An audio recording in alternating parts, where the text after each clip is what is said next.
2000s. In 2004, a city staff project did what was called a downtown parking needs analysis. And using our geographic information system, we looked at the existing conditions on the ground, how many parking spaces there were. And in that case, we were looking not just at public parking, but also private parking spaces.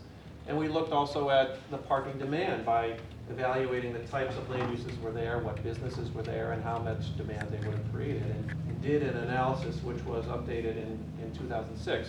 At the time, it was a way to try to judge where the most demand was to help the city decide where to invest in new parking infrastructure. You might remember the term walk shed. That was a term that we used to describe the distance somebody might be willing to walk from a central parking location to go to their employment or to shop or some other reason. So transition to the existing conditions, and I want to cover how much parking we have currently in 2013, and I'll look at some of the parking studies with emphasis on 2010. What are the utilization rates of those spaces, and then if this starts up again, we'll show you a map of downtown parking. So the total parking, public parking breakdowns has us at 1,388 parking spaces. That's split between metered spaces, which are 880, and reserved spaces. And there are some other categories as well. Handicap spaces and loading spaces are the other categories. But among the metered spaces, there are 481 two-hour spaces, 48 three-hour spaces, and then 10-hour spaces at 274. So most of our meters are in the 2-hour category, and most of those are on the street. And if you think about that, that's where we want the meters that have the highest turnover, the lowest duration, allowing you to park. They're also the most convenient to the spot the door you want to walk into.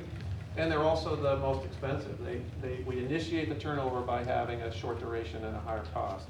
The 10-hour meters, on the other hand, are a little bit more distant. You're going to have to walk to get to where you want to go, a little bit farther.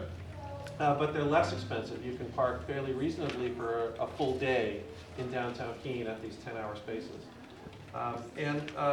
There are other meter categories and timing categories as well, but they're predominantly 2-hour meters and 10-hour meters.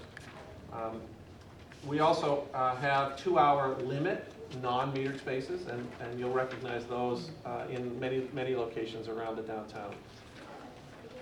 The on-street parking inventory, again, is just the two tables on and off-street. Again, it emphasizes the point I was making just a minute ago, that the 2-hour meters are in the places where we want the higher turnover, and the longer-term meters and the reserve spaces are in places where people are going to have to travel, are going to have to walk to get to where they want to go. The parking studies in Keene, I didn't go all the way back. It does go back quite a bit further than this, but the more modern period began in the 1980s with a consulting service that looked at options for construction of a new deck on Gilboa Avenue. That was in 1989.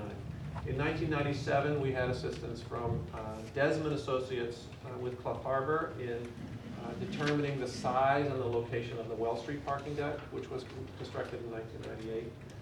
2004, I mentioned already, which was a staff-driven exercise. That was updated in 2006, and that information is available if you're interested in pursuing it any longer. And in 2010, the Downtown Parking and Planning Associates is the study that we'll spend a little bit of time with.